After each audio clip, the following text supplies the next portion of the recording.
Peace. This is a Meat and Potatoes Sorcery production starring myself, the Water Alchemist, and today's topic for the occult family is which is the best form of magic and hit and miss. We're going to deal with the first part. There is no best form of magic. Keep this in mind and listen to the Kobe Bryant of magic. You're the best form of magic, but any system that you use, that is just adding to it. You're the magic, not the system. And I know some people have really infected the occult community with prejudices. I've heard it all. I work with female deities. I don't work with male ones. That's because they haven't dealt with their sexual trauma. Don't think I don't know, because I do. Then the other thing is, I've heard people talk, well, Ifa or voodoo is the best. And while they are ancient systems and they are great, let me give you a little story, a little backdrop right quick. There was this Ifa priestess that believed that too. She was from Nigeria. She was from so-called West Africa. And what happened? She got defeated by Mama Marie Laveau from New Orleans. Again, the magic is only as powerful as you are, as far as your mental and your will. That's it.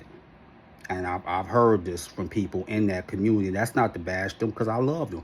One of my former students, he's a Babalawo. So I'm not bashing nobody from that community. I'm trying to deal with the prejudices. Just like the fluffy bunnies believe that, oh, you know, if you're working with demon magic, they're going to overtake you, and then you're going to get stuck on the astral plane, and then somebody's going to come in your body. See, I figured y'all fluffy bunnies from the Love and Light community. Y'all are lames for a reason. Y'all lames for a reason. You're really Christians. You're sky daddy lovers, but you want to do that spiritual gumbo. We're going to hug trees. We're going to send it out to the universe. We're going to send out intentions. We're going to do all that silly stuff. Yeah. Now, by you being the magic, let me tell you what I know. Angel magic, demon magic, chaos magic, necromancy, telepathic magic. Good at all of them.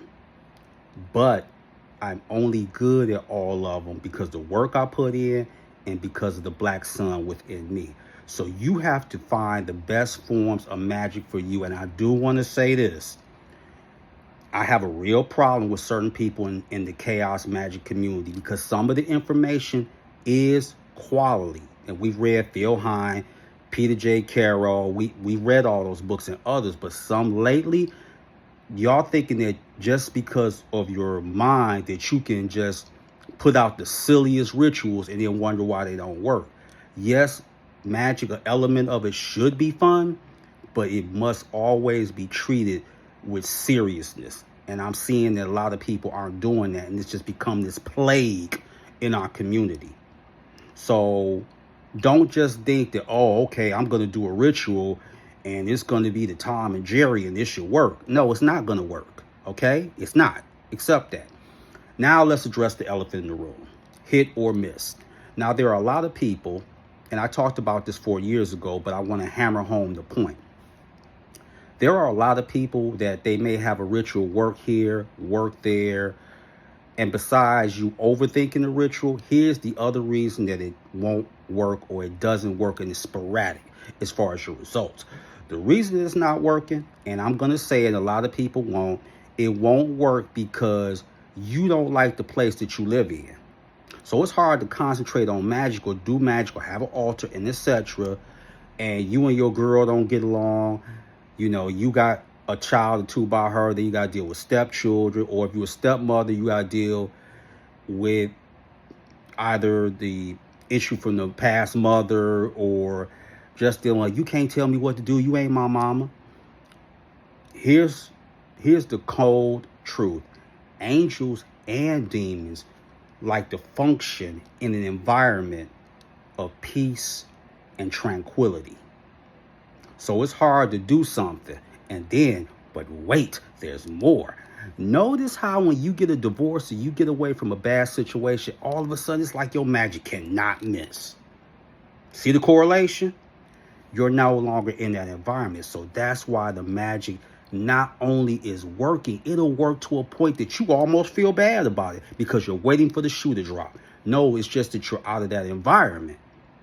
You know, you're not constantly arguing. But what can happen is a walk-in can come and manipulate your ex-partner or your ex-spouse or the ex-mother or father of your children, and they calling you for silly stuff. I'm like this, okay? Everything all right with the children? Yeah, okay, all right. Click, that's it. That's all I got for you. The Kobe Bryant and Magic don't have nothing else for you, and that's it. And I challenge people, if you thinking about leaving, line all your ducks up in the order. Get out the house, get out the apartment, get out the rental, get out the mobile home, and watch your magic go to the next level. And a lot of those spirits that you worked on, you thought they was ignoring you, they wasn't ignoring you. They just want you to grow up here and get out. So that's what it is. That's why you have hits and misses. And the magic inside of you, that black sun or that black flame, it will start growing to the point all you got to do is think about a magical and logical conclusion. And not only will it happen, it will happen sooner than you might think. So with that, that is your meat and potato sorcery for the day. I am the Water Alchemist. Be water, my friends. Peace.